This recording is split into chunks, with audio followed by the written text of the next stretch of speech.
Hi, so my final project I will be focusing on a breakout session for a conference that really interested me. So we can go ahead and get started here. Um, it's the TIES Education Technology Conference. This is a conference that is geared towards educators, and it involves educators from around Minnesota that share their ideas of how they implement technology into their classrooms. A little bit about my background. I have been teaching for 8 years, 2 years in North Minneapolis with no technology at all. So it was mainly textbooks, paper, pencil sort of classroom. A year in the White Bear Lake School District where each classroom was given 5 iPads. And so we rotated through stations for students to be able to use the iPads. And then I taught for 5 years in St. Paul Public Schools, where it was a really technology-rich classroom where we had one-to-one iPads for the students, a smartboard, and a document camera. And so with those 8 years of teaching, I taught kindergarten, first, and second grade. So I have experience primarily in the primary grades. And so I'm going to get started explaining about what a flipped classroom is. According to Michael B. Horn and Heather Staker from the book Blended, they say that a flipped classroom is a course or subject in which students participate in online learning off-site in place of traditional homework and then attend the brick-and-mortar school for face-to-face, teacher-guided practice, or projects. The primary delivery of content and instruction is online, which differentiates a flipped classroom from students who are merely doing homework practice online at night.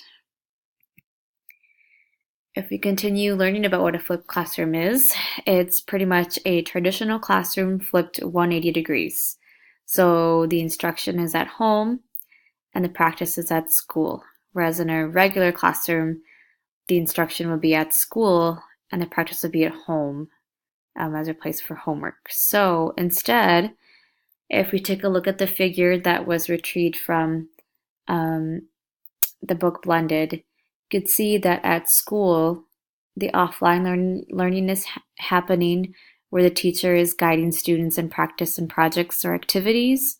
And then at home, students are doing online instruction and content. And so I have a series of 3 videos that we'll go through. And the first video is of a teacher at Woodland Park High School. And we're going to watch the video and then answer these discussion questions. So as you're watching the video, think about what you notice and then think about why he chose to flip his classroom.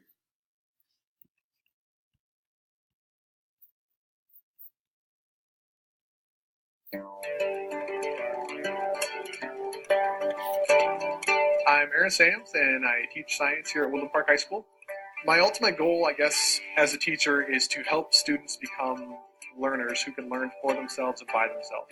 One of the problems that I was guilty of even prior to flipping my classroom around was the classroom was centered around me. I told them exactly what to learn, how to learn it, what assignments to do to learn it, and when to learn it, and how to prove to me that they learned it. I don't do that anymore.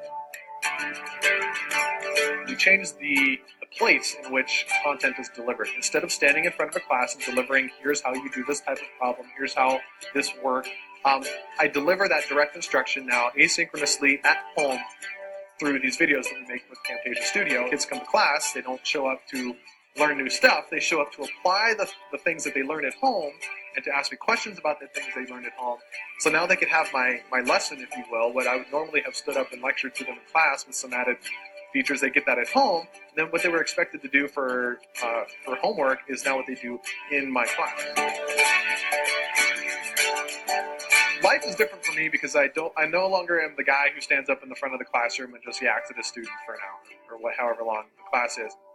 Now I walk around the class and I help kids. I'm a tutor, I'm a guide, I'm the putter outer of fires, whatever it happens to be. In my crazy chemistry class, I walk around and do that. I don't stand up front and teach under the kind of the traditional model. I'm Aaron Sams.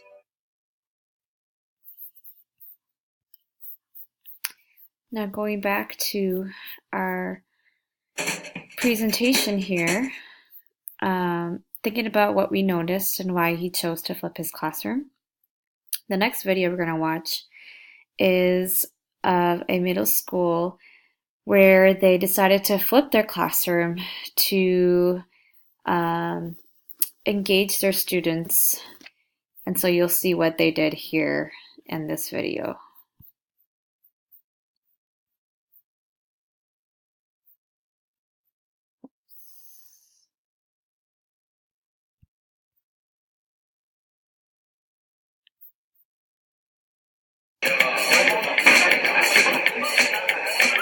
(10분) 뒤 수업 동영상을 보고 아이들이 돌아옵니다.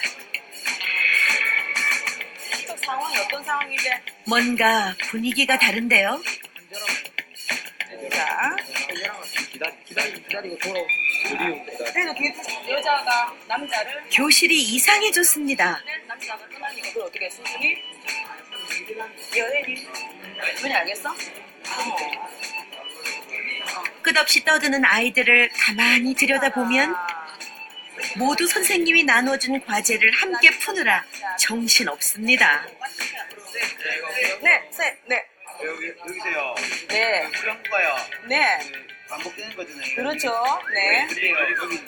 여기 그렇지, 후렴구가 긴 것도 있고 짧은 것도 있고. 동동 아웃. 평소 수업 시간에 그렇게도 조용하던 아이들이 자, 끝없이 선생님을 불러댑니다.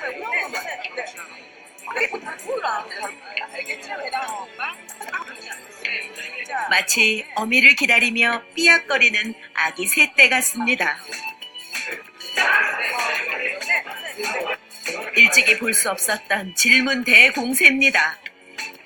그것도 점심시간 직후 가장 졸음이 쏟아진다는 5교시의 말이죠. 원래 수업 시간에 잠 많이 안 자요? 잤어요. 약간 네 많이 잤었어요. 피곤하고 또 오교시니까. 네. 오늘 어땠어요? 오늘은 뭐 잠 한 번도 안 졸고 오늘 재밌었어요. 많이. 국어 수업에 그것도 고전을 가르치는데 이게 이렇게 재밌을 수도 있어요? 아 너무 재밌는 이거 뭐 말로써 표현할 수가 없을 정도로 많이 재밌었어요. 정말? 네. 영어 수업 시간에도 아이들의 말문이 터졌습니다. 조용하다는 말은 사람들이 밖에 나가겠나 안 나가겠나. 마을이 조용하다는 말은 집에 있지 밖에 나가나 안 나가나. 안 나가죠. 안 나가면은 나가는 사람들이 있겠나 없겠나. 그러면 뛰었네요. 그렇지. 다시 사과가 몇 개 있다. 긍정적으로 해석했다. There are a few. 그렇지. apple. 자, 사과가 이전 수업보다 더 좋겠어요. 더 튀겼어요. 별 4개 반? 4개 반? 굉장히 높은 편이네. 괜찮았던 거야, 이렇게 바꾼 게? 만족해요. 바로 지난주만 해도 수업 시간 내내 무너져 있던 똑같은 아이들입니다. 수업 내용도 바뀐 게 없었습니다.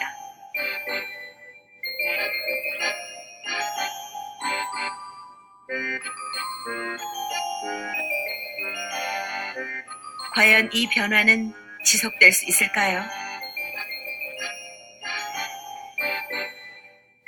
오후 1시. 점심을 먹고 아이들이 학교에서 가질 수 있는 귀한 휴식 시간입니다. 그런데 도서실에 3, 4, 5 모인 아이들이 강의를 듣고 있습니다. 안 듣고 왔어요? 네. 근데 수업 전에 이렇게 열심히 있을 때 전에 해본 적 있어요? 어저께 안 들어서 쌤한테 적어놔서 오늘 그냥 듣고 적으려고. 평소에 이렇게 미리 수업 전에 예습한 적 있어요? 이전에는 이렇게 공부한 적 없어? 다른 친구들도 마찬가지지? 다 그럴 거예요. 이상한 일이 벌어진 거네? 신기하네. 원래 보통 이렇게 쉬는 시간에 뭐 해요? 그냥 놀아요. 놀아요. 재밌는 변화인데?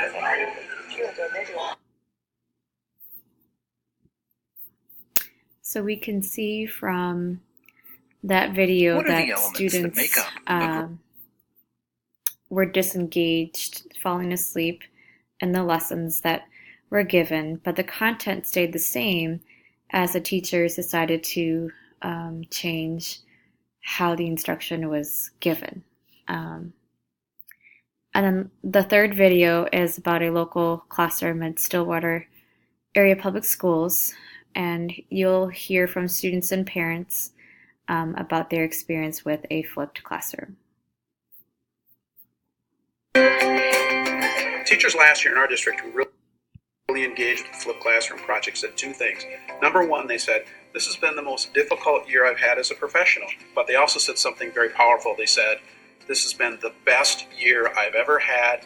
I'm not going back to any other way of doing business. With an ever-changing world and a global society, a four-walled classroom is not the norm anymore. The learners need to be able to be learning 24/7.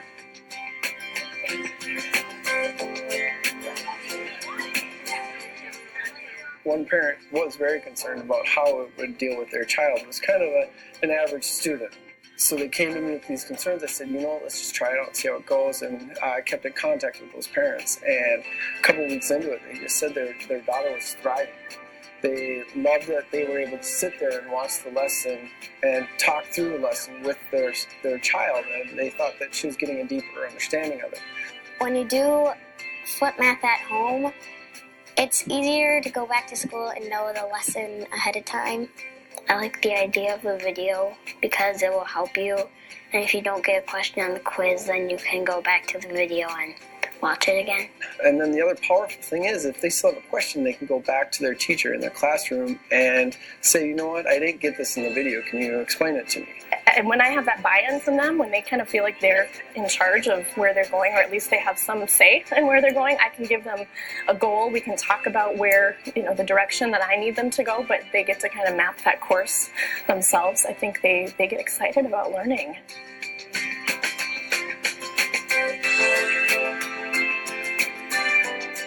I'm surprised at how everybody has been so engaged with this, from the teachers to the students to the parents, and I've been amazed at the learning that's taking place and the success that students feel. We're here to teach and to help our children, and I think flipping definitely meets the needs of all your students. It's in its infancy, but seeing the positives of how this meets their kids' needs, and yes, it might add a little bit more work, but it's a powerful program. And I think that it will be valuable for years to come. So now we look at how to create a flipped classroom. Number one, create the content or find a resource.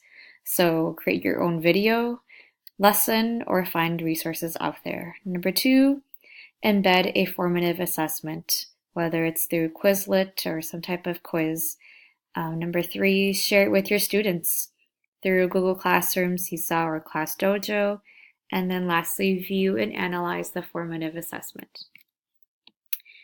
There are pros and cons to a flipped classroom. A couple of them are students are able to go at their own pace. Students are able to communicate with parents what they're learning at school. Cons, you may run into some technology issues, and sometimes there's no control over what works and what doesn't, and so those are some of the issues that a flipped classroom may bring. And these are just resources that I listed. You can click on the links that will lead you to the resources that you're able to use. A DIY video content, pre-made videos and lessons, and then video sharing for your students. So if you want more information, you can look on Twitter, put hashtag flipped classroom. There are a variety of ways that other educators put it out there, but it's great to find other educators doing this, and you get to see their ideas and how they implement it. So, you're ready to flip your classroom?